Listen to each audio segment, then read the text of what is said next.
सभी साथियों को जय भीम जय संविधान। साथियों, सबसे पहले आप इस पांडु की बात सुनिए, फिर बात करते हैं। एक कहावत हम सब ने सुनी होगी कि हाथी चला जाता है, कुत्ते भौंकते रहते हैं। तो ये जो नीले कुत्ते भौंक रहे थे माननीय रघुराज प्रताप सिंह के ऊपर, इन्हें यही लग रहा था कि भाई राजा साहब को क्या ही फर्क पड़ेगा, हम कितना भी मर्जी कहीं भी किसी भी गली से भौंक लें, कौन ढूंढने आ रहा है। लेकिन शायद ये भूल गए कि हाथी चला जाता है जब कुत्ते भौंकते रहते हैं, शेर नहीं जाता।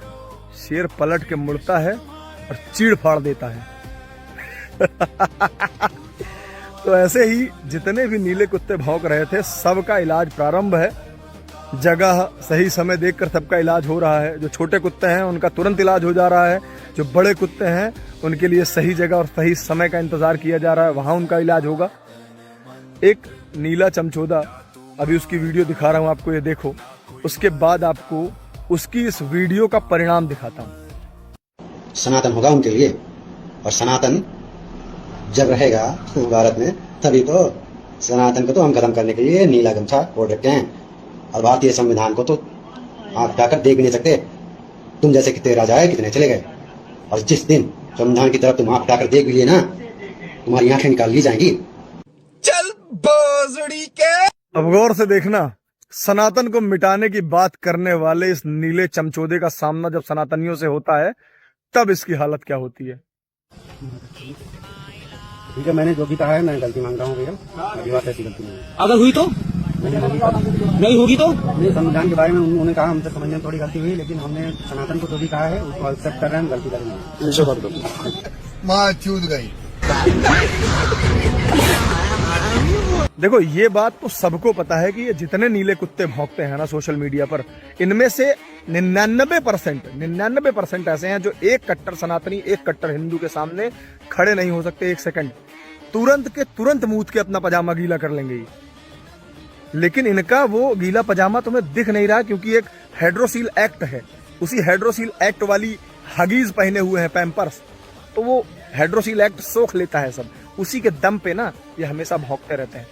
जिस दिन उस हाइड्रोसील एक्ट वाला हगीज और पैम्पर्स हट जाएगा ना, इनका गीला पजामा आपको दिखेगा। इसीलिए कहते हैं कि औकात में रहो, अपनी औकात में रह के टिप्पणी करो, नहीं तो इस धरती पर और इस देश में ऐसे ऐसे बहादुर भी पड़े हैं जो उस हाइड्रोसील एक्ट का जो तुम्हारा पैम्पर्स है ना, पकड़ के खींच लेंगे। उसके साथ साथ तुम्हारा अमान सामान सब बाहर आ जाएगा, समझे नीलचटों। बट कुछ समझ में आ रहा है साथियों? नहीं समझ में आ रहा है? ठीक है, मैं जो आपको बता रहा हूं उसको ध्यान से सुनिएगा। SC ST OBC या देश में रह रहे सभी लोग, माइनॉरिटी जो भी लोग हैं, वो लोग इस चीज़ को ध्यान से सुनिएगा और इस पे अमल कीजिएगा और अपने दिलो दिमाग को हमेशा खुला रखिएगा, ताकि इनकी कोई भी चाल आप पे चल ना पाए और इनके बहकावे में आप कभी भी ना आ पाए। इनके जो बाप दादा थे, इनके जो पुरखे थे, वो जो काम किया करते थे लड़वाने का, वही काम अब ये कर रहे हैं। क्योंकि इनके पुरखों ने इनको मार्ग दिखाया है, पुस्तक के माध्यम से, हर चीज़ के माध्यम से ये बताया है, समझाया है कि बेटा, इनको लड़वा कर आपस में फूट डाल कर ही राज किया जा सकता है, वरना ये पिछवाड़े में सुल्ला डाल देंगे। और ये उसी पे काम कर रहे हैं। अब आजकल देख लीजिए, सोशल मीडिया पे लगे पड़े हैं ये जितने भी जातिवादी मनुस्मृति की नाजायज संतान हैं, वो लगे पड़े हैं एक समुदाय को उकसाने में कि राजा भैया को ये कह दिया, राजा भैया को गाली दे दिया, राजा भैया को ये कह दिया, वो राजा भैया हैं, वो छोड़ेंगे नहीं, घर में घुस के मारेंगे, पकड़ पकड़ के ढूंढ के मारेंगे। ये ऐसा क्यों कह रहे हैं और क्यों कर रहे हैं? इसका सिर्फ मात्र मकसद यही है कि जो ठाकुर समाज है और SC समाज को आपस में लड़वा दिया जाए। मौका अच्छा है, गेम खेल लिया जाए और हम लोग तमाशा देखें।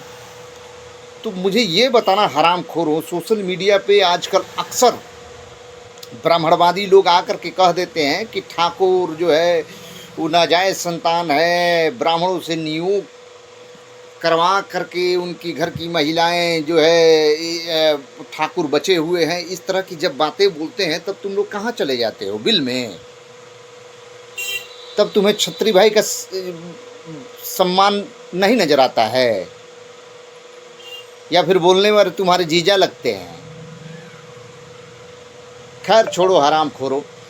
अब मैं तुझको ये बताता हूँ कि तू बोल रहा था ना कि शुरू हो गया है, शुरुआत हो गई है।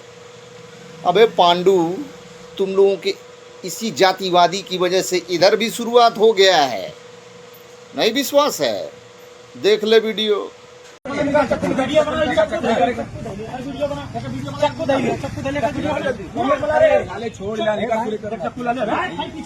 पहले रुका रो देने ओकर हाथ छोड़ा मत, ओकर हाथ। अरे बात बताइए, बात नहीं।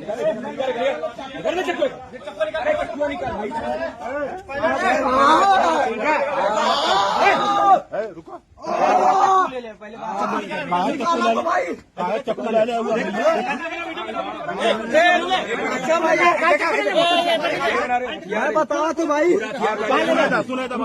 बताओ तो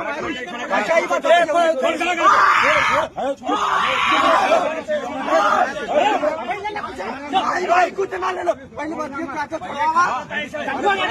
छोड़िए छोड़िए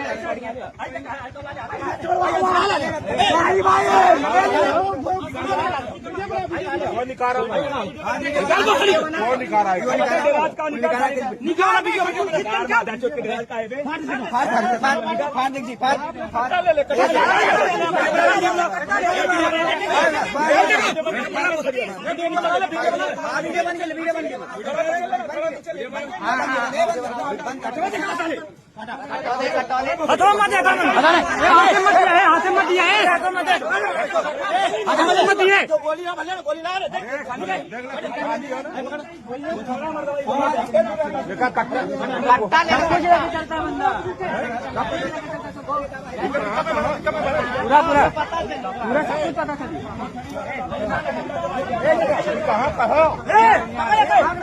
प्रेम बाबा कट्टा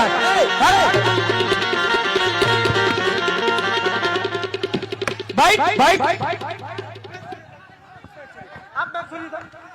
हेलो, आप लोग शांत रहिए, कृपया आप लोग शांत रहिए। मुखिया जी स्टेज पर आइए, मुखिया जी स्टेज पर आइए, आप लोग कृपया शांत रहे। इतिहास गवाह है पांडु, हमारे दादा परदादा भी चाहे किसी युग में रहे हों, चाहे किसी भी परिस्थिति में रहे हों, उन लोगों ने भी तुम्हारे जैसे जातिवादी लोगों के मुंह पे थूकने का काम किया है हमारे पुरखों ने, और हमारे लिए लड़ते लड़ते इस दुनिया से चले गए। लेकिन तुम लोगों की जुल्म और जाति को बर्दाश्त नहीं किया, और उन लोगों ने तुम्हें मुंह तोड़ जवाब दिया है, और उन्हीं के वंशज हम लोग हैं। तो जरा सोच कि जब हमारे पुरखे इतने लड़ाकू थे तो हम कितने खतरनाक होंगे। लेकिन अफसोस इस बात का है कि परम पूज्य डॉक्टर बाबा साहब अम्बेडकर जी के द्वारा जो लिखा गया संविधान है, उसकी हम लोग पालन करते हैं, और उस संवैधानिक तरीके से हम लोग अपना हक और अधिकार मांगते हैं। और सच में मैं बता रहा हूँ, तुम्हारे जैसे जितने भी जातिवादी हैं उन सबको बताना चाहता हूँ कि वास्तव में अगर हमें ये ऐलान कर दिया जाए, ये हमें बता दिया जाए कि 5 घंटों के लिए संविधान को रोका जा रहा है, संविधान नहीं लागू रहेगा देश में, उसके बाद हम तुम्हें बता देंगे कि हम किस चीज़ से डरते हैं, और तुम्हें समझ में भी आ जाएगा कि हम किस चीज़ से डरते हैं।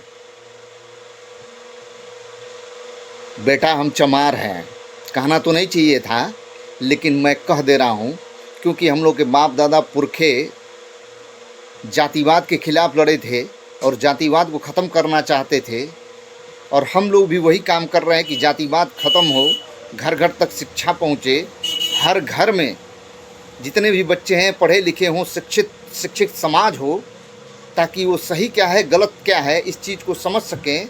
हम लोग उस पर काम करने वाले लोग हैं।